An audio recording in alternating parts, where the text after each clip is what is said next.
नमस्कार साथियों, कैसे हैं आप लोग। आशा और उम्मीद करता हूँ स्वस्थ होंगे, मस्त होंगे, जहाँ भी होंगे जम करके अपनी तैयारी कर रहे होंगे। दोस्तों, आज के इस वीडियो में कुछ महत्वपूर्ण क्वेश्चन लेकर के आया हूँ। सारे क्वेश्चन बहुत ही इंपॉर्टेंट है आपके परीक्षा के लिहाज से। तो चलिए चलते हैं अपने पहले क्वेश्चन पर और देखते हैं। ये हमारा पहला क्वेश्चन और इसमें कहा है, निम्नलिखित में से कौन सा प्राकंपित व्यंजन है। तो देखिए दोस्तों, प्राकंपित व्यंजन वही होता है जिसके उच्चारण से मुंह में कंपन हो। हम सीधी बात करें तो ऐसा व्यंजन जिसके उच्चारण से मुंह में भूकंप आए उसे कहते हैं प्राकंपित व्यंजन। अर्थात ला के उच्चारण से क्या आपके मुंह में थोड़ा बहुत झंझनाहट हुआ? नहीं। या के उच्चारण से हुआ? नहीं। वा के उच्चारण से नहीं। लेकिन जब आप रा का उच्चारण करते हैं, रा, आप खुद उच्चारण करके देख लीजिए, रा, रा का उच्चारण करते हैं तो जाहिर सी बात है थोड़ा सा झंझनाहट होता है, अर्थात मुंह के अंदर थोड़ा सा भूकंप आता है। और जब भूकंप आएगा तो भाई कंपन होगा, और कंपन होगा तो वह प्राकंपित व्यंजन कहलाएगा। आपका ऑप्शन डी करेक्ट जवाब होगा। अब बढ़ते हैं दोस्तों अपने अगले क्वेश्चन पर। कह रहा है, अनुरुक्त अनुरक्त का विलोम क्या होगा। तो देखिए दोस्तों, अनुरक्त का विलोम हमसे पूछा है, क्या इसका विलोम आरक्त होगा, सारक्त होगा, विरक्त होगा, रक्त होगा। तो बहुत सारे लोग इसका सही जवाब जानते हैं, लेकिन मैं आप लोगों को इसका अर्थ थोड़ा सा बताता चलूं कि अनुरक्त का अर्थ क्या होता है। तो देखिए दोस्तों, अनुरक्त अनुरक्त का अर्थ होता है किसी चीज़ में लीन हो जाना। किसी चीज़ में लीन हो जाना अनुरक्त कहलाता है। जैसे आप मान लो किसी से 5G नेटवर्क के साथ बात कर रहे हो, अर्थात बात करने में आप लीन हो, तो आप अनुरक्त हो, है ना। अब वही 5G नेटवर्क आपका साथ छोड़ दे, अर्थात आप बात करना बंद कर लो, तो क्या हो जाओगे? विरक्त हो जाओगे, है ना। तो अनुरक्त मतलब होता है किसी कार्य में लीन होना, और इसका विलोम होगा विरक्त। विरक्त मतलब होता है कार्य में लीन ना होना, अर्थात उससे अलग होना। तो अनुरक्त का विलोम क्या होगा? विरक्त होगा। ऑप्शन सी आपका करेक्ट जवाब होगा। बढ़ते हैं अपने अगले क्वेश्चन पर। ये देखिए अपना अगला क्वेश्चन है और इसमें कहा है, अरे यायावर रहेगा याद के रचनाकार कौन है। देखिए दोस्तों, ये एक महत्वपूर्ण रचना है और इस रचना के रचनाकार कौन है यही हमसे पूछा है। आपका ऑप्शन ए है सच्चिदानंद हीरानंद वात्स्यायन गे, राहुल सांकृत्यायन, नागार्जुन, महावीर प्रसाद द्विवेदी। तो दोस्तों, मैं ये चाहता हूँ कि इसको मैं आपको इसी वक्त याद करा दूँ। तो याद कराने के लिए मेरे पास ट्रिक क्या है कि यहाँ पर कि यहाँ पर आपका क्या आया है? अरे, है ना। तो हमारे आपके देहात में, गांव में अरे, करे, त्वरे, है ना, बोला जाता है। रेरी मारा जाता है। तो ये कौन करता है? अरे, करे, त्वरे, ये अज्ञानी व्यक्ति करता है। मैं अपने दिमाग में यही सेट करके रखा हूँ, है ना। अरे, करे, त्वरे, ये सब कौन करता है? एक अज्ञानी व्यक्ति करता है, यानी ये रेरी जो मारता है वो अज्ञानी करता है। और ये अज्ञेय अज्ञेय जी इसके क्या हो जाएंगे? रचनाकार हो जाएंगे, क्योंकि अज्ञेय जी जो है ना, ये अज्ञानी शब्द से मिलता जुलता शब्द है। लेकिन अज्ञेय जी बहुत विद्वान थे। ये मत सोचिएगा कि अज्ञेय जी के लिए मैं कुछ ऐसा बोल रहा हूँ, तो ऐसी बात नहीं है। बस याद कराने का मेरा एक ये तरीका था, बहाना था, कुछ भी कह लीजिए। बस याद कराना मेरा मकसद था। बढ़ते हैं अपने अगले क्वेश्चन पर। ये कह रहा है, कौरवी भाषा का उदय किससे हुआ, है ना। कौरवी भाषा का उदय किससे हुआ, यहाँ पर किससे हुआ। तो देखिए दोस्तों, कौरवी बोली, पहली तो बात तो आप लोगों को बता दूं कि कौरवी को ही हिंदी खड़ी बोली कहा जाता है। हिंदी की खड़ी बोली जो होती है, खड़ी बोली, है ना, जिस बोली में मैं आपसे आपको पढ़ा रहा हूँ, खड़ी बोली है। और इसी खड़ी बोली को ही क्या कहा जाता है? कौरवी कहा जाता है। और ये बोला कहाँ जाता है? जो आपका क्या नाम है कि दिल्ली वाला क्षेत्र है ना, उन सभी क्षेत्रों में आपका खड़ी बोली बोला जाता है। और उस क्षेत्र को हम पश्चिमी क्षेत्र के नाम से जानते हैं, अर्थात ये हमारा पश्चिमी हिंदी के अंतर्गत आएगा। ये हमारा किसके अंतर्गत आएगा? ये हमारा पश्चिमी हिंदी के अंतर्गत आएगा। तो याद रखना, कौरवी को ही हिंदी खड़ी बोली कहा जाता है। और खड़ी बोली पश्चिमी हिंदी से इसका उदय हुआ है। पश्चिमी हिंदी से खड़ी बोली का उदय हुआ है, और खड़ी बोली को ही क्या कहते हैं? कौरवी कहते हैं। आपका ऑप्शन ए करेक्ट होगा। अब बढ़ते हैं दोस्तों अपने अगले क्वेश्चन पर। इसमें कहा है, निम्न में एक बर्तनी शुद्ध है, उसका चयन करें। तो एक, ये 4 ऑप्शन है आपके पास और चारों में से कोई एक शुद्ध है, उसका चयन करने को कह रहा है। तो देखिए दोस्तों, आपका यहाँ पर शुश्रूषा लिखा है या शुश्रूषा सब मतलब है, आप ये कहोगे कि उच्चारण सबका लगभग समान ही है, बस छोटा ऊ की और बड़ा ऊ की मात्रा का थोड़ा-सा अंतर है। तो मैं आप लोगों को ये बता दूँ कि शुश्रूषा में आपका ये वाला जो डी वाला ऑप्शन दिख रहा है ना, ये डी वाला शुश्रूषा आप अपने दिमाग में बैठा लीजिए। शुश्रूषा में बड़ा सा रहेगा, उस पर बड़ा ऊ की मात्रा रहेगी, और श्रूषा में जो ये श्रूषा है, ये आपका इसी तरह से रहेगा। इसकी इमेज आप अपने दिमाग में बैठा लीजिए, चाहे कई बार उच्चारण कर लीजिए, इसको कई बार इसको देखिए, आपको तैयार हो जाएगा निश्चित रूप से। बहुत ही इम्पोर्टेंट ये शुद्ध वर्तनी के अंतर्गत पूछा जाने वाला क्वेश्चन है। अब बढ़ते हैं अपने अगले क्वेश्चन पर। कह रहा है पत्थर को जोंक नहीं लगती, मुहावरे का अर्थ क्या है? भाई साहब, अगर आप सोच कर देखिए तो आपका अपना उत्तर मिल जाएगा। पत्थर को जोंक नहीं लगती, पत्थर को जोंक नहीं लगती, ये जो मुहावरा है, इस मुहावरे का अर्थ क्या है? क्या सबल का शोषण नहीं होता?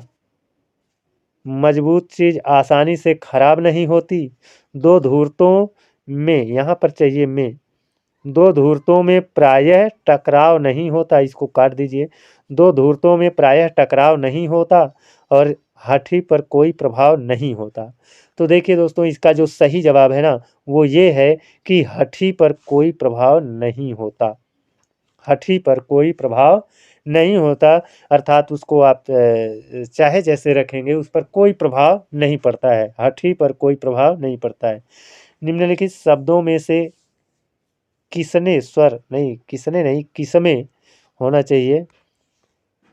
निम्नलिखित शब्दों में से किसमें स्वर संधि है? तो देखिए दोस्तों, स्वर संधि हमसे पूछ रहा है, तो यहाँ पर सबका हम आप लोगों को बता देते हैं। सब रामायण का रामधन आयन होगा, रामधन आयन होगा, है ना, रामधन आयन होगा। ये जो ना है ना, अड़ा में बदल जाता है बा, तो रामधन आयन होगा। और इसका क्या होगा? सतधन जन होगा, सतधन जन होगा, सज्जन हो जाएगा, है ना।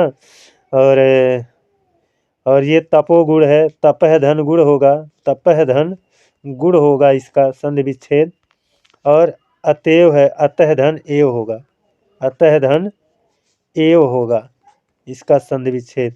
तो आपका यहाँ पर विसर्ग दिख रहा है, तो इसकी वजह से आपका लास्ट का दोनों विसर्ग संधि इसमें होगी, है ना। और सत धन जन, देखिए ता पर हलंत लगा है, और ता पर हलंत लगा है, अर्थात ये ता में से स्वर निकल गया है, अर्थात ये व्यंजन है। तो यहाँ पर बी वाला व्यंजन संधि है। ये दोनों लास्ट वाले क्या हैं? विसर्ग हैं, ये व्यंजन है।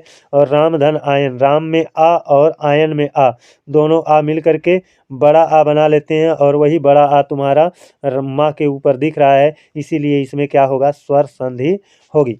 अब बढ़ते हैं दोस्तों अपने अगले क्वेश्चन पर। कह रहा है राम ने खाना खाया होगा, में खाया होगा में कौन सी क्रिया है? देखिए दोस्तों, यहाँ पर हमको क्रिया बताना है, इसका मतलब यहाँ पर हमको काल बताना है। कौन से काल का वाक्य है ये बताना है। तो देखिए, राम ने खाना खाया होगा में कौन सा, में खाया होगा में कौन सी क्रिया है? क्या अपूर्ण भूत है, संदिग्ध भूत है, आसन्न भूत है, हेतु हेतु मद भूत है? तो देखिए, यहाँ पर अगर आप पढ़ रहे हैं तो आपको जाहिर सी बात है, आपको लग रहा होगा कि राम ने खाना खाया होगा, है ना। तो यहाँ पर आपको एक संदिग्धता दिख रही है कि खाया होगा कि नहीं खाया होगा, लेकिन वो एक अनुमान लगा रहा है, राम ने खाना खाया होगा। ये क्या है? उसका एक अनुमान है, अर्थात वो संदिग्ध हालत में है। यहाँ पर संदिग्ध भूत होगा। ये आपका ऑप्शन बी इसका करेक्ट जवाब हो जाएगा, है ना दोस्तों। अब बढ़ते हैं अपने अगले क्वेश्चन पर। ये देखिए अपना अगला क्वेश्चन है, इसमें कहा है अकर्मक क्रिया वाला वाक्य है। अकर्मक क्रिया वाला यहाँ से हमको वाक्य अपना ढूंढना है। कह रहा है शिशु सो रहा है, बालक खेल रहा है, छात्र पढ़ रहा है, छात्रा लिख रही है।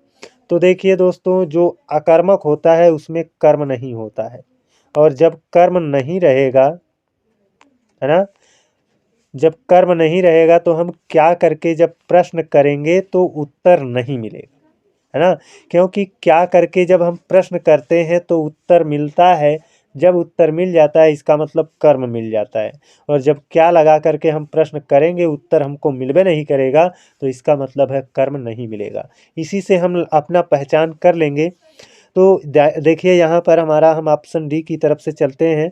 छात्रा लिख रही है, तो हम आपसे कहें कि क्या लिख रही है, तो क्या लिख रही है तो आपको पता चल जाएगा कि लिख रही है, छात्रा लिख रही है, इसका मतलब कुछ होगा जिसको लिख रही होगी। तो आप कहोगे निबंध लिख रही है ना, निबंध है आप कहोगे लिख रही है, या फिर आप हिंदी लिख रही है, कुछ आपको उत्तर मिलेगा, है ना। छात्र पढ़ रहा है, तो क्या पढ़ रहा है तो आपको उत्तर ज़रूर मिलेगा, रामायण पढ़ रहा होगा, या फिर वो कोई हिंदी की किताब होगा उसको पढ़ रहा होगा। बालक खेल रहा है, क्या खेल रहा है तो पता चलेगा क्रिकेट खेल रहा है कि हॉकी खेल रहा है, तो यहाँ उत्तर मिलेगा। लेकिन शिशु सो रहा है, क्या सो रहा है तो उत्तर नहीं मिलेगा, और उत्तर नहीं मिलेगा तो यहाँ पर आपका जवाब हो जाएगा अकर्मक क्रिया वाला वाक्य जो हो जाएगा वो शिशु सो रहा है। अब देखिए दोस्तों, कुछ लोग ये सोच रहे होंगे कि शिशु सो रहा है, हम यहाँ पर क्या लगाकर प्रश्न कर रहे हैं, तो क्या सो रहा है तो उत्तर मिल रहा है शिशु सो रहा है। तो क्या करने पर क्या लगाकर प्रश्न जो कर रहे हैं क्या सो रहा है तो आपको उत्तर मिल रहा है शिशु सो रहा है, तो शिशु आपका उत्तर जो मिल रहा है ये गलत मिल रहा है। अगर हम कहते कौन सो रहा है तब आपका उत्तर आता शिशु सो रहा है ना। तो क्या करने पर क्या सो रहा है ये कहने पर आपको उत्तर नहीं मिलेगा, है ना। अगर मिल रहा है शिशु तो वो गलत आप ढूंढ रहे हो, इसीलिए ये हमारा क्या होगा अकर्मक क्रिया वाला वाक्य होगा। दोस्तों बढ़ते हैं अपने अगले क्वेश्चन पर। कह रहा है निम्न में कौन सा सकर्मक क्रिया वाला वाक्य है। देखिए अब यहाँ पर सकर्मक है ना, सकर्मक, सकर्मक का मतलब होता है कर्म साथ रहे। क्या लगा करके प्रश्न करेंगे तो हमको कर्म मिलेगा, है ना। दौड़ना, दौड़ना, क्या दौड़ना उत्तर मिला क्या, नहीं मिला। क्या मुस्कुराना उत्तर मिला, नहीं मिला। रूठना, क्या रूठना उत्तर मिला, नहीं मिला।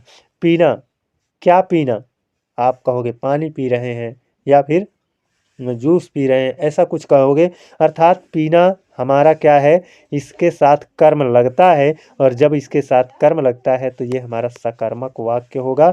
यही इसका क्या है करेक्ट जवाब है। तो इनमें कहा है सकर्मक क्रिया किसकी कौन सी है, तो पीना सकर्मक क्रिया है, और ये तीनों आपके कैसे हैं अकर्मक क्रिया है। ये क्या है अकर्मक क्रिया है ना। और ये अभी इसके पहले आपने देखा है ना, सोना, सोना जो नींद वाला है, नींद में आप सोते हो वो वाला सोना, ये मत सोच लेना ये वाला सोना गोल्ड है ना, गोल्ड वाला नहीं है। तो सोना भी क्या है आपका अकर्मक क्रिया है। तो इस तरह से हमारा ये आपका 10 सवाल था आज के इस वीडियो में।